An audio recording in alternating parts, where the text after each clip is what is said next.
What's good, y'all? Welcome back. Welcome back.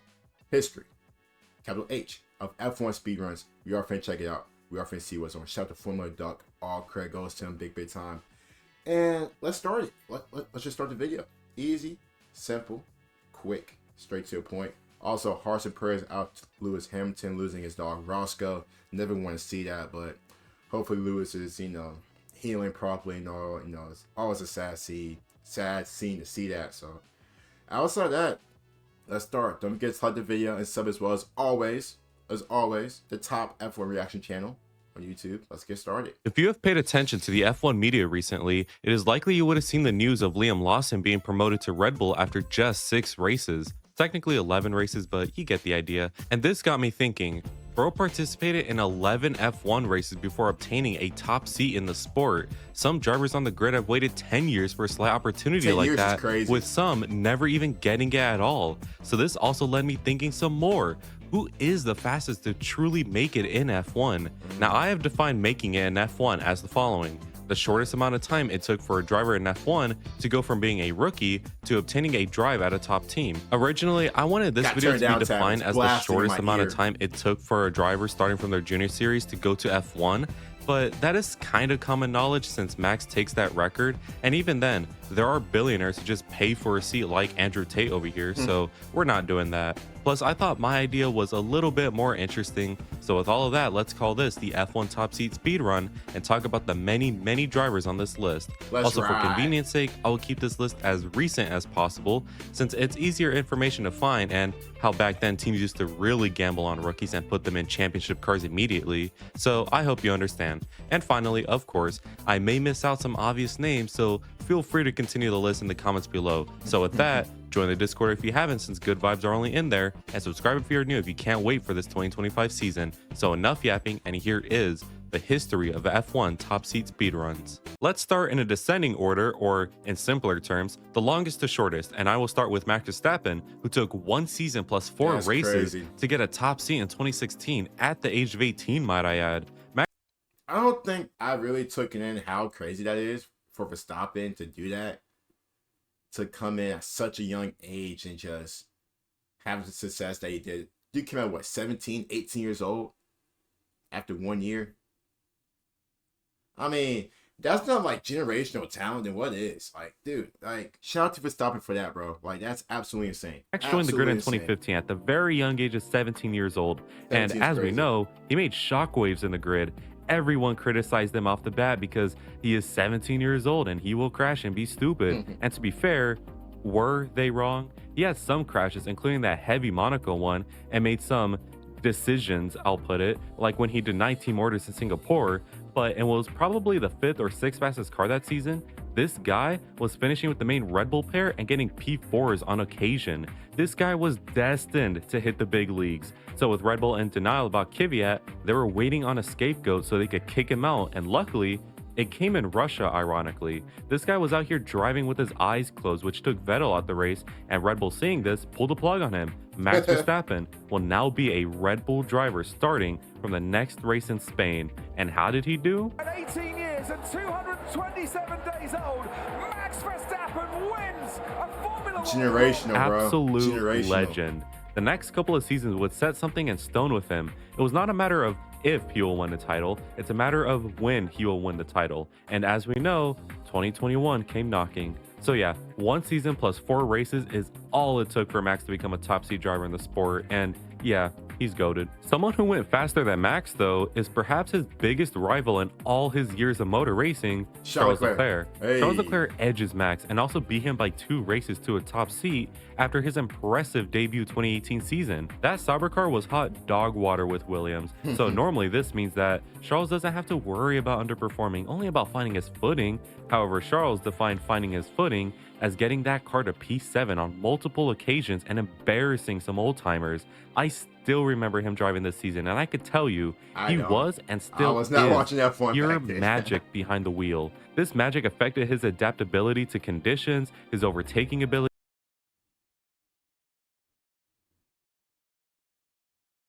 What the, whoa, what the hell? Yeah, let's keep going. That was insane. And his pure, raw, what? uncut, steamy pace. Everyone was convinced he was going to be a Ferrari driver soon, but I still don't think anyone expected how soon it would come. Kimi Räikkönen was employed at Ferrari at the time, and he was a legend of the sport and team. However, there was a big problem. He was 39 at the time and was obviously going to leave soon. So with his contract running dry that year and a sweet boy at the Essential Junior team, they promoted Charles after just one season in Singapore. Is 39 too old to be Leclerc an would pay this F1? kindly by getting 3 consecutive P7s at the end of the year, and the feeling was optimistic from everyone involved. But say it with me, guys. Enough said. We know the tale of him and Ferrari, but I'm still holding out hope, especially after last season. So again, say it with me, guys. Next year is our year.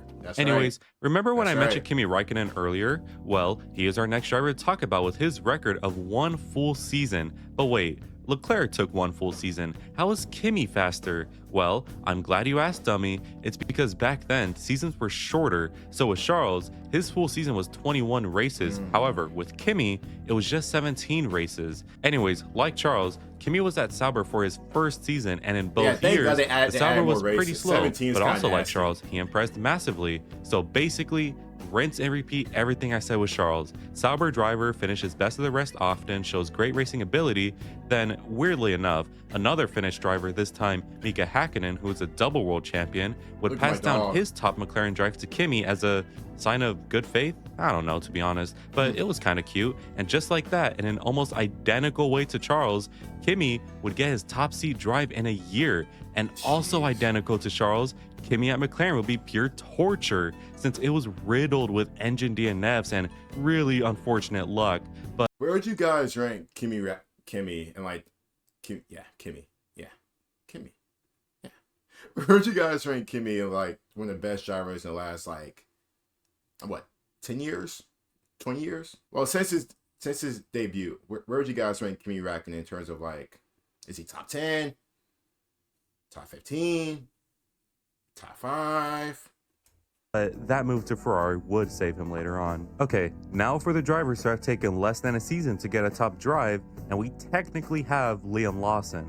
I say technically because he has never raced a full season of F1 before. However, he has raced 11 races across 2 years, so he kinda counts. I don't know. Anyway, Liam Lawson since 2020 really has been hyped up by many. This guy shows such a pure and classic style of racing that is just enjoyable to watch. By pure, I mean he is aggressive and daring with moves and pushing his pace to the max. And by classic, I mean he crashes a whole lot in the meantime. There are never huge crashes that cost millions of dollars, but he does have a little love tap here and there. And yeah, pure aggression and speed is key, but who's to say this won't evolve to an issue akin to Yuki in 2021? Anyways, in 2023, he would get his first call up to race after Daniel Ricciardo broke his hand in the safest piece of machinery, and considering the absolute chaos that was Zandvoort 2023, he did great since he managed things well and kept his head down. He would follow this up with a couple of points finishes and overall just really good promise. Then in 2024, Daniel Ricciardo broke his spirit after getting stomped by Yuki,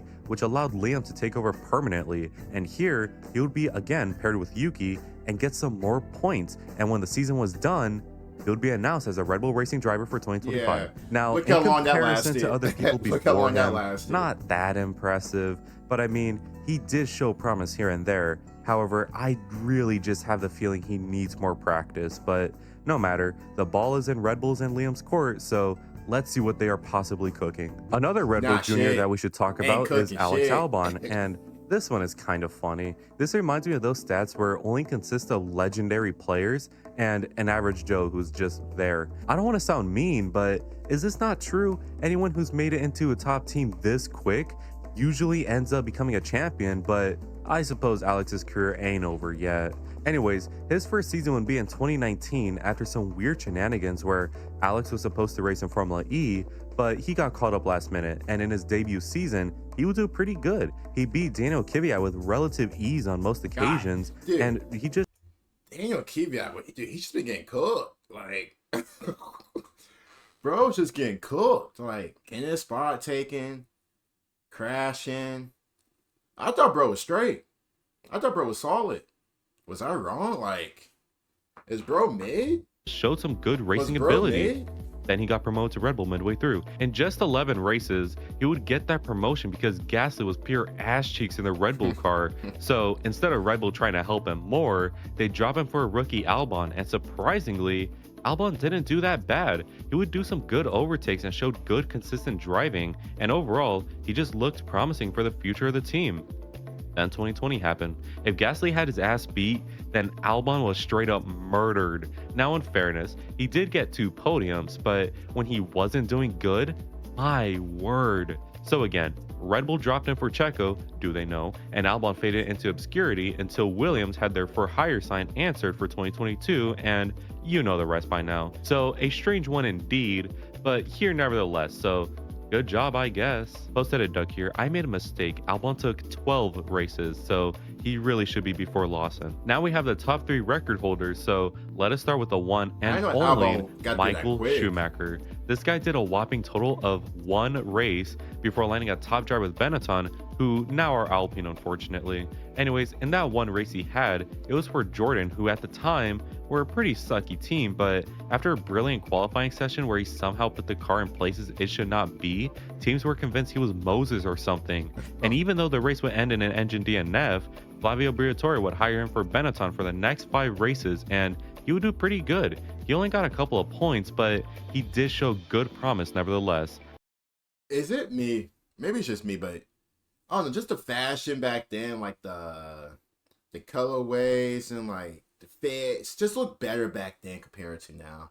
I mean, don't get me wrong. We have some great liveries. Like some of the liveries we have, like right now in F1, absolutely great. Right back then, look at the Benetton, McLarens, Jordans. Even Jordan was straight. Lotus. Like some of the liveries back then were, obviously the McLaren with Senna and them.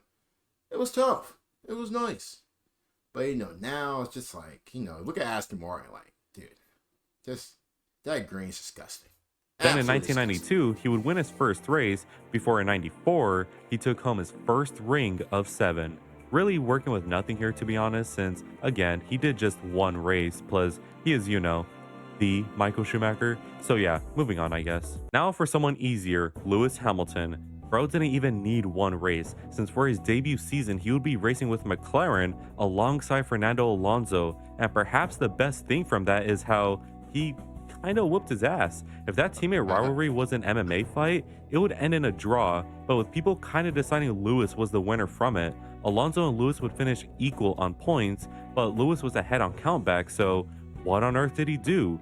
Well, in Australia, he held his ground against Alonso and got on the podium on debut before winning his first race 7 races in. Starting from there, he would deadass launch a title charge and look set to win it in China, but he remembered he was a McLaren driver and bottled accordingly. But still, that is mighty impressive for someone in their first season ever of F1. I've always said that of is pretty course, we know amazing, the though, story bro. after that. Wins the title in his sophomore year, leaves McLaren after false promises and joins Mercedes, wins 6 titles in that time, equaling Michael's 7, and is now, of course, a Ferrari driver for 2025. So yeah, perhaps boring again, but he really is him and truly a once-in-a-lifetime talent. Timothy Now for Hamilton. the driver who has made it the fastest, and unless I have made a severe lapse in my judgment, it is Andrea Kimi Antonelli. Now, whoa.